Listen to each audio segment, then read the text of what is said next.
నమస్తే, welcome to NS TV. ముందుగా వార్తల్లోని ముఖ్యాంశాలు. నిరసనకు దిగిన బీఆర్ఎస్ ఎమ్మెల్యేలను అరెస్ట్ చేసిన పోలీసులు. నేపాల్లో జరగబోవు వాలీబాల్ కు ఎంపికైన విద్యార్థికి కృతజ్ఞతలు తెలియజేసిన head master Pushparani.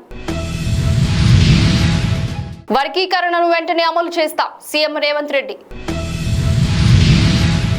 Bellampalli area ఆసుపత్రిలో పరిరక్షణ కమిటీ ఆధ్వర్యంలో రిలే నిరాహార దీక్ష. తెలంగాణ రాష్ట్రంలో వర్గీకరణను వెంటనే అమలు చేస్తామని సీఎం రేవంత్ రెడ్డి ప్రకటించారు. ఈ రోజు జరుగుతున్న అసెంబ్లీ సమావేశాల్లో ఎస్సీ ఎస్టీ ఉప వర్గీకరణపై సుప్రీంకోర్టు తీర్పును సీఎం రేవంత్ రెడ్డి స్వాగతించారు. తమరి అధ్యక్షతన అత్యంత కీలకమైన ప్రకటన చేయాలని రాష్ట్ర ప్రభుత్వం భావిస్తున్నది.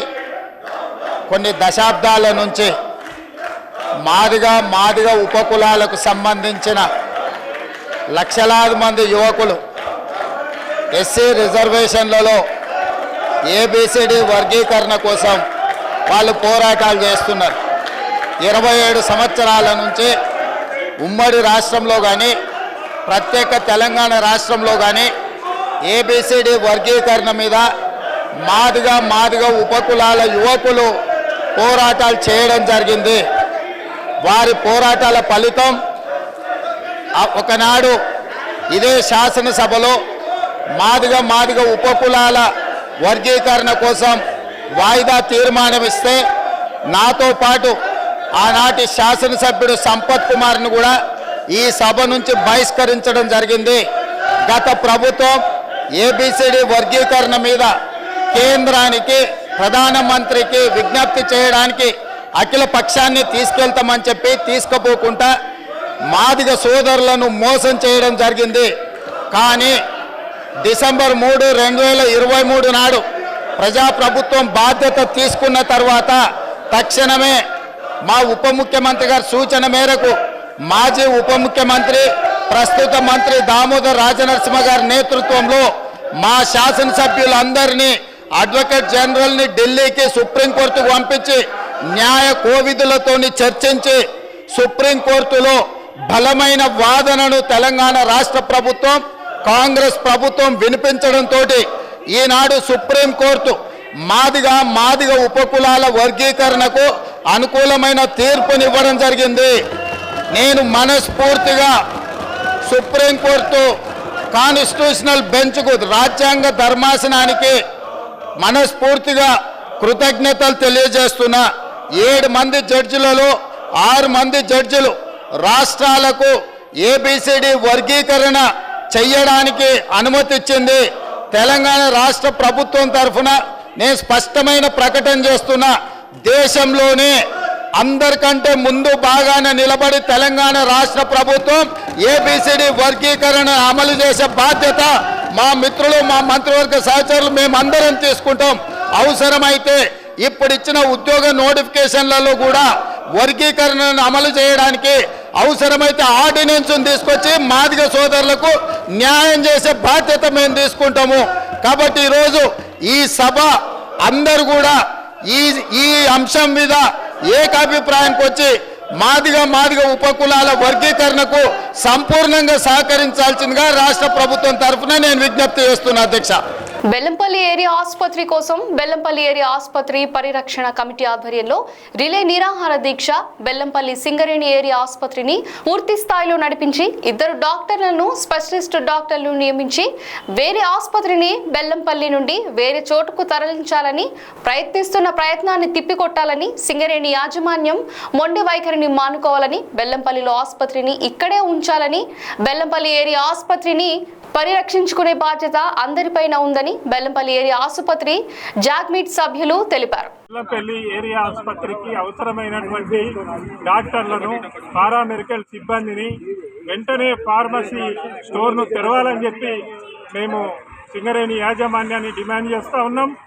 బెల్లంపల్లిలో ఉన్నటువంటి ఏరియా ఆసుపత్రి ఒకనాడు 5 డిస్పెన్సరీల కేంద్రంగా దాదాపు ఈ పట్టణంలో ఉన్నటువంటి 40,000 మందికి వాళ్ళ మీద ఆధారపడ్డ కుటుంబాలకు, కార్మికులకు వైద్య సేవలు అందించినటువంటి సింగరేణి ఏరియా ఆసుపత్రి ఈరోజు సింగరేణి సంస్థల్లో భాగంగా పూర్తిగా వార్డులన్నిటికీ కూడా తాళాలేసి ఎమర్జెన్సీ వార్డును మామూలు ఒక డిస్పెన్సరీ లాగా నడిపిస్తూ డిస్పెన్సరీ స్థాయికి దిగదార్చినటువంటి యాజమాన్యము మరి ఇక్కడ కార్మికులు లేరనుకుంటున్నారా? లేకుంటే ఇక్కడ మూసినటువంటి స్టోర్ కానీ వర్క్షాప్ కానీ ఎక్స్ప్లోరేషన్ కానీ గ్యారేజ్ కానీ పవర్ హౌస్ కానీ అట్లనే దీన్ని కూడా మూసేసి మీ లాభాలే చూసుకుంటారా? ఇక్కడ రిటైర్మెంట్ కార్మికులు దాదాపు 7,000 మంది దాకా ఉన్నారని చెప్పి అంటున్నారు.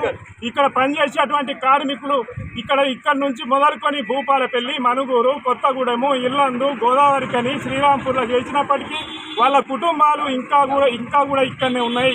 ఆ కార్మికుల కుటుంబాల తల్లిదండ్రులు కూడా ఇక్కడనే ఉన్నారు. వాళ్లకు వైద్య సేవలు అందించాల్సినటువంటి బాధ్యత సింగరేణి యాజమాన్యం మీద ఉన్నది. ఇటువంటి దాన్ని విస్మరించి ఈరోజు వేల కోట్ల రూపాయలు ఖర్చు చేసి ఇక్కడ మనకి ఇంత పెద్ద ఆసుపత్రులు ఉండగా దీనికి నిధులు కేటాయించి ఇక్కడ డాక్టర్లను నియమించకుండా కార్పొరేట్ హాస్పిటళ్లకు రెఫర్ చేస్తూ వాళ్లకు వేల కోట్ల రూపాయల బిల్లులు చెల్లించడము ఇది కార్మిక వర్గానికి ద్రోహం చేసుడు. అదే రకంగా వాళ్ళ కమిషన్ల కక్కుర్తి పడుడే అవుతుంది. ఇక్కడ బెల్లంపల్లి ఏరియా ఆసుపత్రిలో ప్రతి దానికి కూడా ఇక్కడ వైద్యం అందించేటువంటి వెసులుబాటు ఉండేది.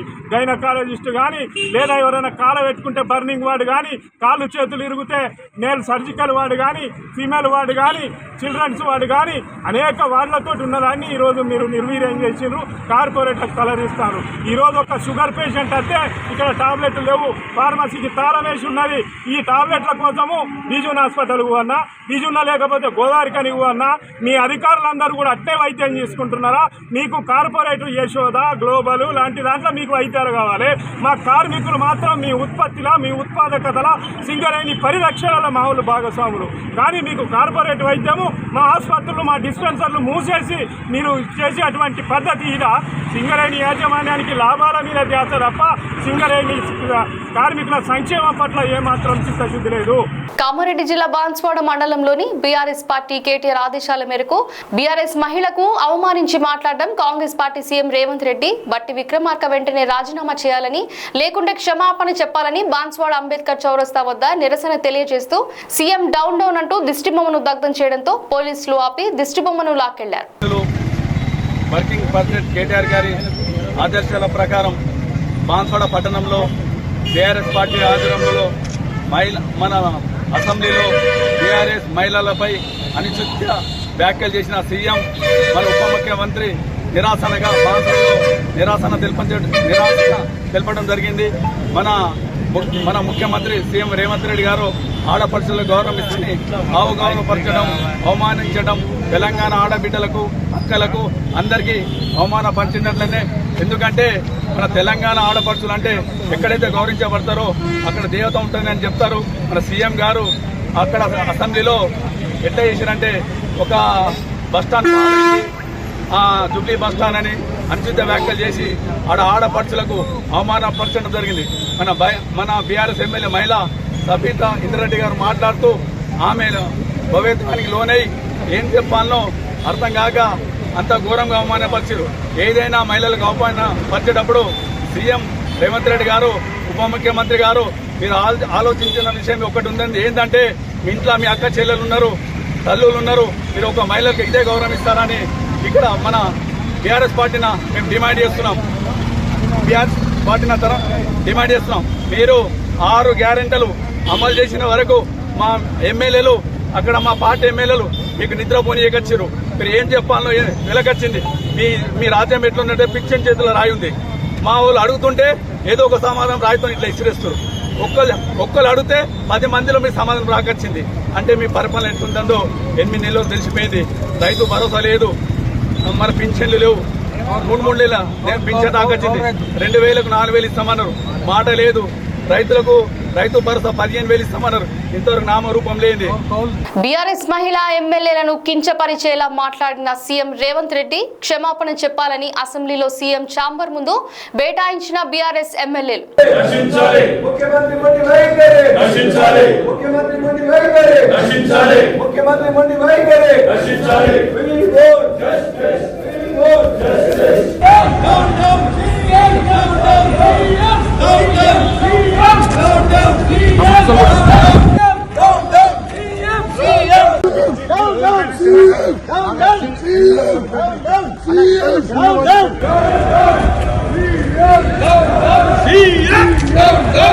తెలంగాణ ఆడబిడ్డల్ని అవమానించిన ముఖ్యమంత్రి వెంటనే క్షమాపణ చెప్పాలి.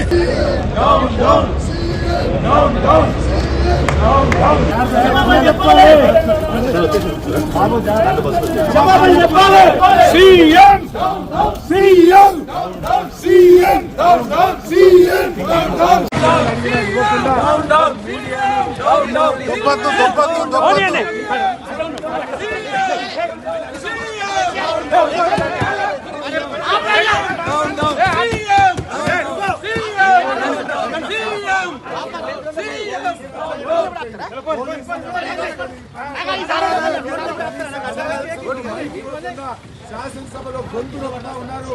ఒక మహిళకు అన్యాయం జరిగితే మాట్లాడడం లేదు. ఎన్నిసార్లు స్పీకర్ గారిని కోరినా మైక్ లేకుండా ఆయన ప్రజాస్వామ్యాన్ని గొంతులొప్పుతా ఉన్నారు. తెలంగాణ శాసనసభలో ప్రజాస్వామ్యం తెలంగాణ ఉద్యమంలో లేనప్పుడు కూడా ఆ రోజు ఆంక్షలు లేవు. తెలంగాణ ఉద్యమంలో లేని ఆంక్షలు ఈ రోజు తెలంగాణ శాసనసభలో చూడడం నిజంగా చాలా దురదృష్టకరం. ఈ రోజు ప్రజాస్వామ్యం కడప నగరం గాంధీనగర్ పాలకోన్నత పాఠశాలలో 7వ తరగతి విద్యార్థి అభినయ వాలీబాల్ జిల్లా స్థాయి నుంచి జాతీయ స్థాయి నేపాల్లో జరగబోవు వాలీబాల్ ఎంపికైనందున అభినయ విద్యార్థికి కృతజ్ఞతలు తెలియజేసిన పాఠశాల హెడ్ మాస్టర్ పుష్పరాణి.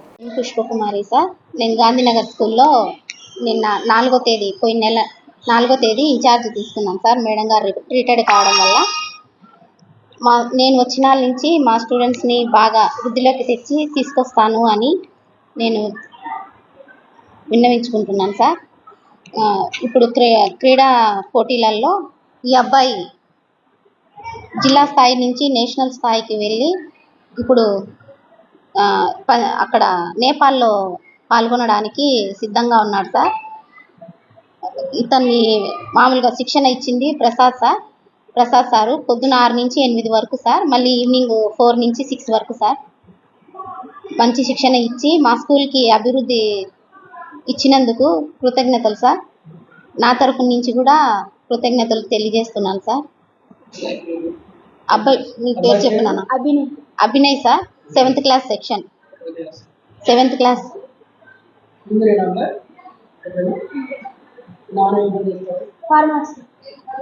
వీళ్ళ తల్లిదండ్రులకు కూడా కృతజ్ఞతలు సార్, సహకరించినందుకు మా స్కూల్కి. నేను నా పూర్తి సహకారం ఉంటుందని విన్నవించుకుంటున్నాను సార్. నేను 7వ తరగతి చదువుతున్నాను. నేను ఇంటర్నేషనల్ సెలెక్ట్ అయ్యాను. ఇది డిస్టిక్ లెవెల్లో ఆడాను. విజయవాడ, నందిగామలో ఆడాను. అక్కడ గోల్డ్ మెడల్ సాధించి నేషనల్కి రాజస్థాన్లో ఆడాను. అక్కడ గోల్డ్ మెడల్ సాధించి ఇంటర్నేషనల్ సెలెక్ట్ అయ్యాను. నాకు కోచ్ ఇచ్చిన సార్ ప్రసాద్ సార్ అండ్ మా మేడం హెచ్ఎం సపోర్ట్గా ఉంది. అది వాళ్ళకిద్దరికీ నేను నా కృతజ్ఞతలు తెలియజేసుకుంటున్నాను.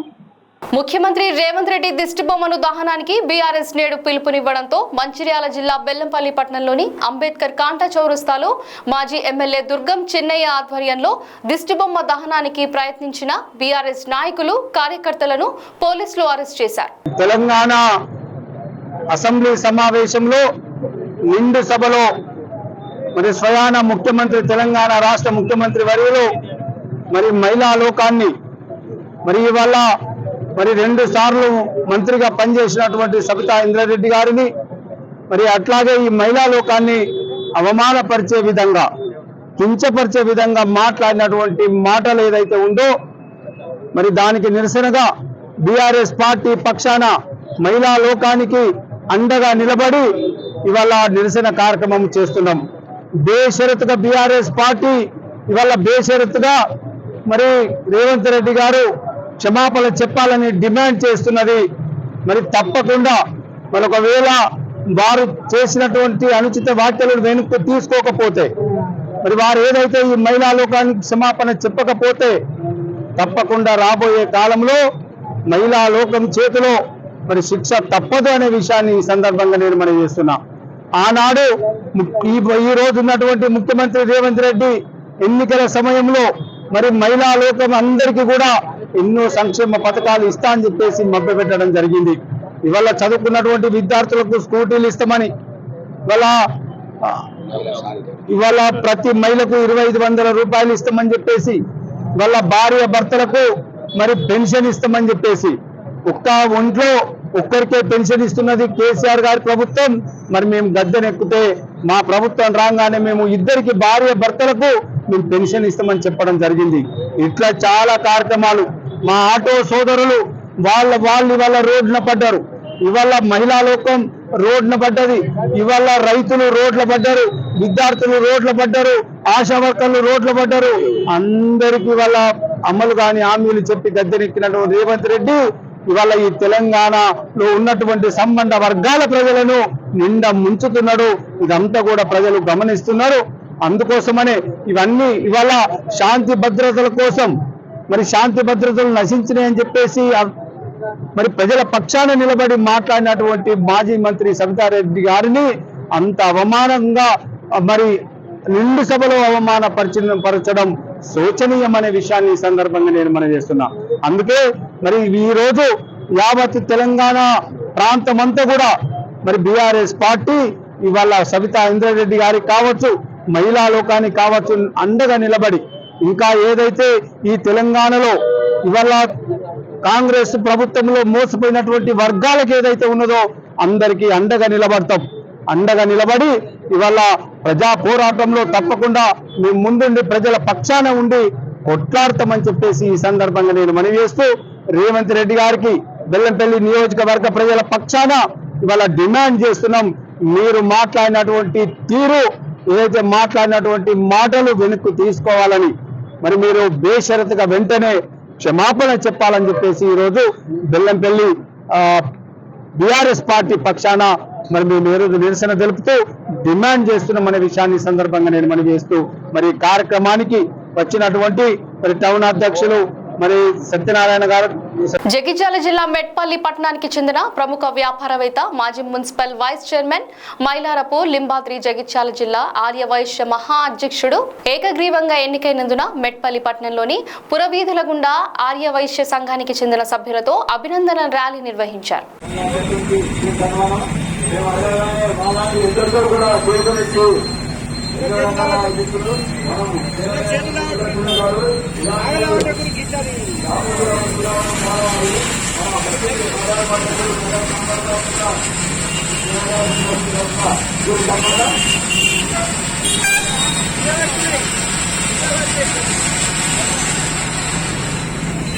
महात्मा गांधी की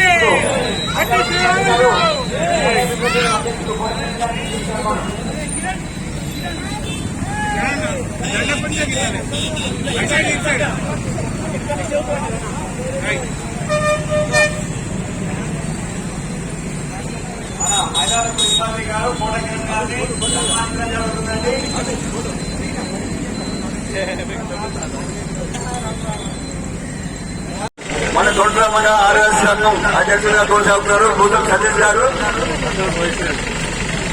చక్రాపూర్ ఆర్యవేశులు వాటర్తో చాలా మెట్పల్లిలో కిట్టి పార్టీ అంటే కూడా చాలా ఫేమస్.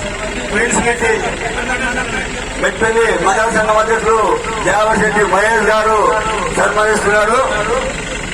మెట్పల్లి మండల సంఘం అధ్యక్షులు దేవశెట్టి మహేష్ గారు సీనియర్ అధ్యక్షులు, గత చాలా సంవత్సరాల నుండి ఏకైక అధ్యక్షులుగా కొనసాగుతూ రికార్డు సృష్టించిన మన దేవశెట్టి మహేష్ గారికి నాయకత్వం అందిరాలి. కిషన్ గారు వారి దిగండి గారందరికీ జయవాసవి. మన దీంట్లో ఎల్లరూ అజయ్ గారు ఉన్నారు, వారు సీనియర్ ప్రేరణ కృష్ణ భరత్ గారు, ఆమె లక్ష్మీనాథన్ గారు, వారి టీం ఉన్నది. చాలా కృష్ణ భరత్ ఇంతకుముందు నియోజకవర్గం అధ్యక్షులుగా కూడా పనిచేసి టీవీ సంజీవ్ గారు, శ్రీమూర్తులు సంజీవ్ పేమరు పనిచేస్తూ నాటకపోయారు. ఇతర రంగంలో కూడా ప్రత్యేక ధన్యవాదాలు. Thank you. శబ్దం తండ్రికి తగ్గ తనయుడు తండ్రి దగ్గర నేర్చుకున్నాడు. సేవ చేయాలనే సంకల్పంతో అతి చిన్న వయసులో ఇద్దరు చిన్న పిల్లలు హైకోర్టు ఇచ్చిన ఉత్తర్వులను అమలు చేయకుండా నిబంధనలకు విరుద్ధంగా ఎస్టీటీ టీచర్ కు కూతాడి వనిత గగులోతు ప్రసాద్ రావులకు పదోన్నతులు కల్పించారని ఎస్టీటీ టీచర్ దివ్యాంగుడు బూర శ్రీనివాస్ ఆరోపించారు. హైదర్గూడ న్యూస్ సెంటర్ లో ఏర్పాటు చేసిన విలేకరుల సమావేశంలో ఆయన మాట్లాడారు. మన సెకండ్ రౌండ్ 40 నిమిషాలు కావాలి. ఈ ఎస్టీ వాళ్ళని ఇద్దరు తీసుకొచ్చి మీద పెట్టింది. వాళ్ళు ఏమన్నా తీసుకున్నారు. ఇంకో పర్సన్ చేస్తుందో ఏం చేస్తుందో ఏమో మనకి ఏముంది లేదా పోనీ అని అట్లా వాళ్ళు ఇవ్వడం వాళ్ళు నీకు ఇవ్వకుండా వాళ్ళకి ఇచ్చారు. వాళ్ళని తీసేసి 40 నిమిషాలు స్టార్ట్ చేసుకుని రావాలి. అది దాని ఒకవేళ వాళ్ళకు నష్టం జరిగితే వాళ్ళు చట్ట ప్రకారంగా పోయి ఫైట్ చేస్తారు. రోహిణి వాళ్ళు ఇది మెయిన్ రోహిణి, విద్యాశాఖ అధికారి రోహిణి. ఎట్లా తీసుకొచ్చిన వాళ్ళని అక్కడ ఉన్నోళ్ళని ఇచ్చారు అంతే. తప్పుడు రోస్టర్ పాయింట్ అంటే నిబంధనల విరుద్ధంగా 39 స్టార్ట్ అయ్యి కాదు. తక్కువ పాయింట్ ఉండటం వల్ల ఇచ్చింది. తప్పుడు శ్రీనివాస్ను నా ఏజ్ వచ్చేసి 52 సంవత్సరాలు. నేను 24 సంవత్సరాలుగా హైదరాబాద్ లో సెకండరీ గ్రేడ్ ఉపాధ్యాయునిగా పనిచేస్తున్నా. ప్రస్తుతం నేను మాంగారి బస్తీలో కూడా government primary school CC Nagar లో కూడా మొన్న జూలై 1 నుంచి వెళ్ళి ట్రాన్స్ఫర్ లో వచ్చి అక్కడ పనిచేస్తున్నా. ఈ మధ్యలో ప్రమోషన్లలో నా పేరు ఫిజికల్ హ్యాండిక్యాప్డ్ లో ఇంగ్లీష్ లో ఫస్ట్ లిస్ట్ లో ఉండే, తర్వాత బయాలజీలో ఫోర్త్ పేరు ఉంది. కానీ అందులోకి వెళ్ళి తీసేసింది. ఎందుకు తీసేసిన అంటే నీ మీద కేసు ఉన్నది కాబట్టి ఇవ్వలేనట్టు తీసేస్తే నేను హైకోర్టును అప్రోచ్ అయ్యి ఇంటీరియర్ ఆర్డర్ ఇప్పుడు నెక్స్ట్ ప్రమోషన్లలో ఇతనికి ఇవ్వమని మధ్యంతర ఉత్తర్వులు ఇచ్చింది. WP నంబర్ వచ్చేసి 17/251/2024 సంవత్సరము మొన్న 8వ తారీఖు ఇచ్చింది. దాన్ని ఉల్లంఘించింది. నా రోస్టర్ పాయింట్ కూడా వేరే వాళ్ళని తీసుకొచ్చి 25వ పాయింట్ 15వ పాయింట్ల రోస్టర్ నిబంధనలకు విరుద్ధంగా ప్రమోషన్ నాకు ఇవ్వకుండా వేరే వాళ్ళకి ఇచ్చేసి నాకు అన్యాయం చేసింది. దానివల్లనే నేను ఈ ప్రెస్ మీట్ ఏర్పాటు చేసిన. మొన్నటి ప్రెస్ మీట్ లో శ్రీమతి రోహిణి గారు హైదరాబాద్ విద్యాశాఖ అధికారి వారు చేసిండ్రు. వారు నిబంధనలకు విరుద్ధంగా చేసిండ్రు. వాళ్ళు అందులో ఏం తీసుకున్నారో ఎట్లా చేసిందో తెలియదు. కానీ అదైతే చట్ట ప్రకారం చెల్లది. వెంటనే వాళ్ళ ప్రమోషన్లను రద్దు చేయాలని ప్రభుత్వాన్ని అందరు అధికారులను కోరుతున్నాం. ప్రిన్సిపల్ సెక్రటరీ గారిని, చీఫ్ సెక్రటరీ గారిని, తర్వాత డిఓను, డైరెక్టర్ ఆఫ్ స్కూల్ ఎడ్యుకేషన్ గారిని, తర్వాత తెలంగాణ ప్రభుత్వాన్ని. వాళ్ళ చట్ట విరుద్ధము రోస్టర్ పాయింట్లకు నిబంధనలకు విరుద్ధంగా ఉన్నది కాబట్టి రూల్ ఆఫ్ లాకు అగనిస్ట్ కాబట్టి వాళ్ళది వెంటనే ప్రమోషన్లు రద్దు చేసి నాకు ప్రమోషన్ ఇవ్వాలని పత్రికాముఖంగా వారికి విజ్ఞప్తి చేస్తున్నా. ఇంకొకటి IT section CPC civil procedure code కింద ఏదైనా ఒక పిటిషన్ కానీ అధికారుల మీద కోర్టుకు పోయేటప్పుడు వాళ్ళకు నోటీస్ ఇవ్వాలని ఉంటుంది. ఆ నోటీసుని నేను ఈ పత్రికా ప్రకటన ద్వారానే దీన్నే నోటీసుగా భావించగలరని మనవి చేస్తున్నా. ఇది వాటి వార్తలు.